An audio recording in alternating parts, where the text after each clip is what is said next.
honestly, it's something that's a continual fight, but it's also inevitable. You can look and see where we have Congresswoman Lauren Underwood, people like AOC, Representative Colin Allred, and Congresswoman Antonio Delgado, and so many others who are young people who are new faces and are emerging. And you can see, over time, even with the nation becoming more progressive, and even just some of like the new ideals and like the new platforms, like you can even look in the presidential field and some of the things that people are standing for, that people are getting more and more bolder in their liberal stance, and and just moving forward in all kinds of different new faces. And I think ultimately it's inevitable. Like we're changing over time, and it is time for young people to stand up, and young people are going to be leading and taking over. And I think it's something that it's unfortunately there's still going to be some pushback, but it's just young people have to continue to stand up and take the lead, and keep doing what we're doing now. And I think it'll be great to see great new faces and bringing us into the next Generation Z and moving us forward. Definitely. Now, one of the other things that I've heard this argument, I was just wondering what your opinion of this is and everything, is that I've heard some people that have basically talked about the amazing candidates that we have on the Democratic platform, but some people have made the argument that they don't think that the country, we heard the same argument with Hillary, that the country is ready for a woman to be president or to be in this kind of high office and everything. So have you heard that out in the streets? And also, how are you fighting that narrative? That's another narrative that I think has to be fought against, because when I'm seeing the platform of what Elizabeth is putting out there, she's even been willing to talk about reparations and some other issues.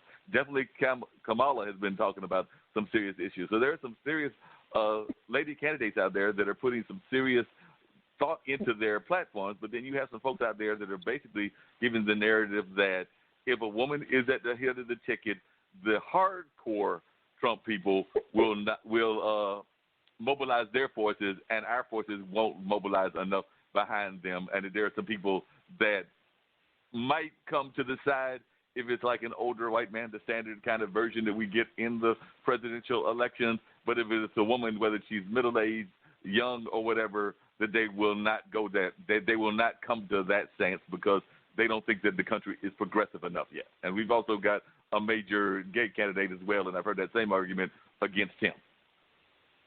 Yeah, so personally, I'm to be honest, I think it's really sad that we're in the 21st century and people think women still are incapable of leading. If you look at women throughout the history of this nation, women have been at the forefront of leading several things, and even some things in some ways, you can even look at other countries outside of the U.S. who have women leaders and who have already had women presidents. So I think the fact that, honestly, we're still behind the times that, and even some people's mindsets are behind, it's pretty sad. But then in regards to people saying that, women aren't ready, a lot of people may have thought that America wasn't ready for a black president. And we had one, and he was amazing. He actually has some of the highest approval ratings for a past president. So I definitely would say, I think it's time for women to stand up and lead, and women are coming, and women are ready and capable. Definitely. Now, yourself, what got you involved in politics? Was college the first time? Because that's why I know you, as when I looked at stuff on LinkedIn and some of the other platforms, is with the college Democrats. And I think have you graduated already, or is that coming up, or have you already graduated? And two, was that your first experience in politics, or were you one of those people that did politics in high school or junior high? I guess there's politics in junior high. I know there's definitely politics in high school. So yes, I've been involved in politics actually since age 11. I got involved when it came time for the Affordable Care Act, and I got involved protesting outside of Congressman Etheridge's office for health care. So that's kind of when I first got my start, and then after that I got involved with Teen Democrats. I was with the North Carolina Association of Teen Democrats, and there I was the youngest teen officer for that. And then obviously that grew into college, and I'm still super involved now. I'm actually on the National Board for College Democrats. That's been amazing. I recently graduated about a month ago, so that's really awesome. But yeah, my journey with politics has been continual, and I really just got involved then because with the Affordable Care Act, because I really just wanted to fight for equality and just making sure that everyone had equal access to the same thing. And how do you think that our students in college are doing in terms of being politically involved? I know that, and not just in North Carolina, but throughout the country, because I definitely remember when I was in college, I was a member of the Amnesty International as a college student. I remember I definitely voted in the Milwaukee elections when I was in college in Milwaukee in the 80s. But I was just wondering how you feel students are doing in terms of being involved, not just with the college Democrats, but I've also seen organizations like I know at Centerfest, the college Republicans, don't want to talk about them, but they do come out to events and everything. But I'm just wondering, how do you think we're doing as a society in terms of getting our youth involved, particularly our college students? So, yeah, I would say, and going back to beforehand, I think people do definitely need to propel youth more so to lead in certain areas. I think that it would be great if we had youth in youth leadership roles and also in representation. For example, I know like in Michigan they have a really young someone in the state house, I believe.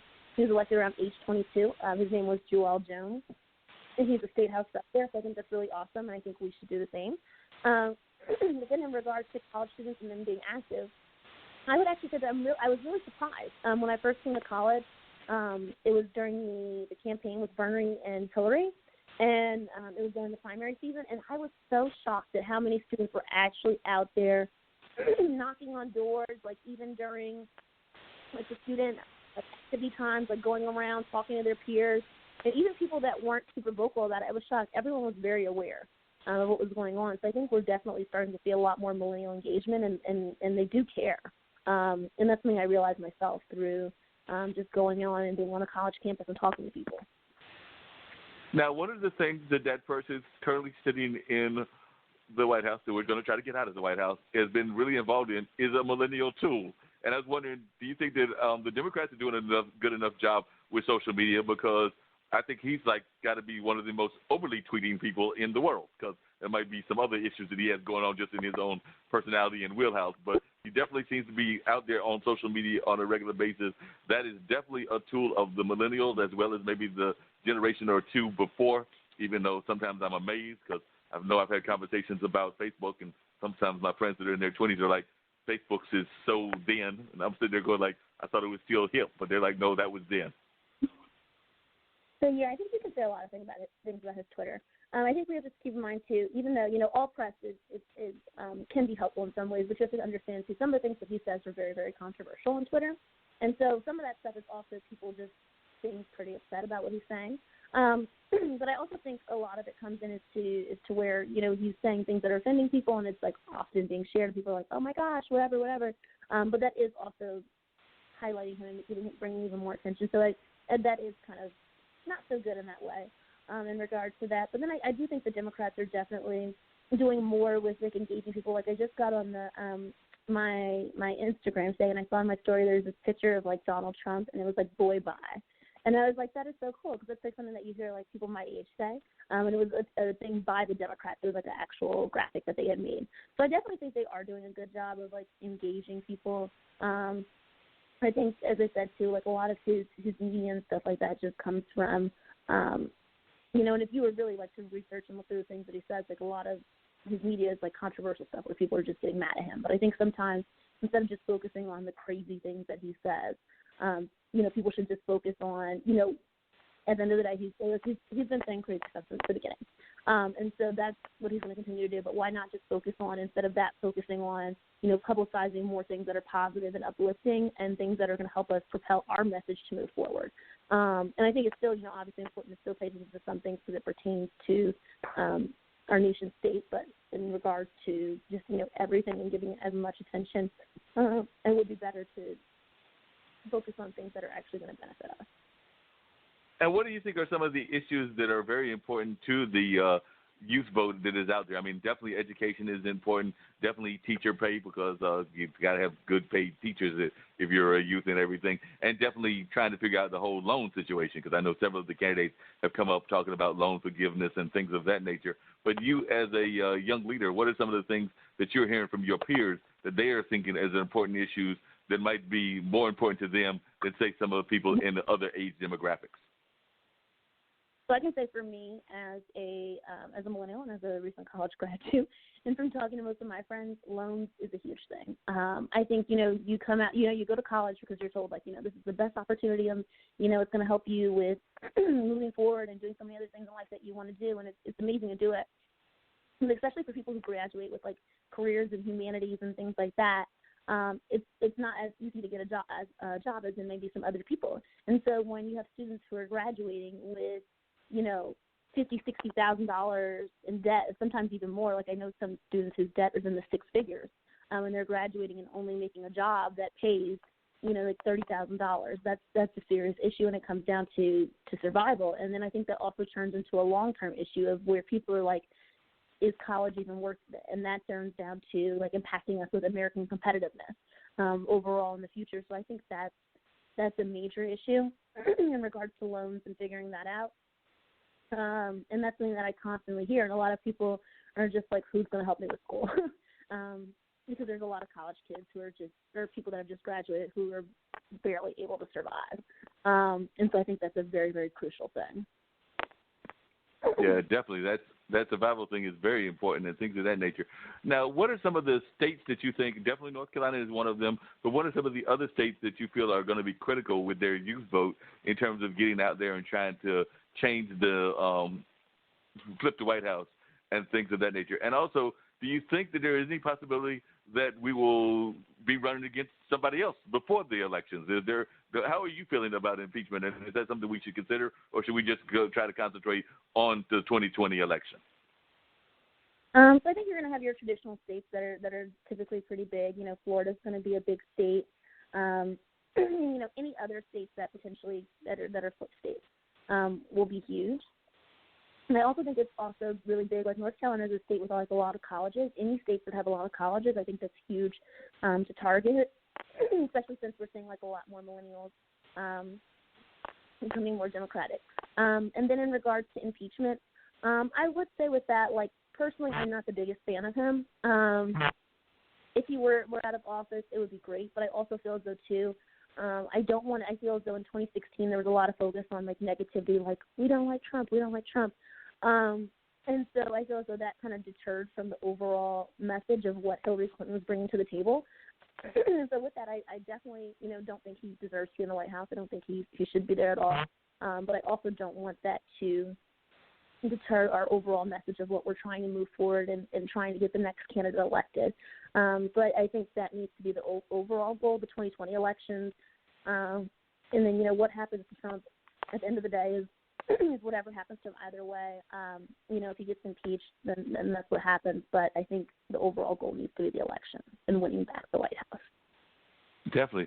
And what are some of your own political goals? I'm sure that you may have some own political goals of your own and everything, but do you have any goals of your own, the things that you want to do politically or in terms of like justice movements and things of that nature? So ultimately, I just really want to focus on continuing to fight for things that are important to me and seeing, how I can make a difference. One thing that was really important to me when I lived in North Carolina was fighting for voter rights and things like that of that sort. I know when I originally started school, I was a transfer student, so I started off at North Carolina A&T State University. And when I started off there was actually the district there. It was split in half while I was there. So the campus is literally split into two congressional districts.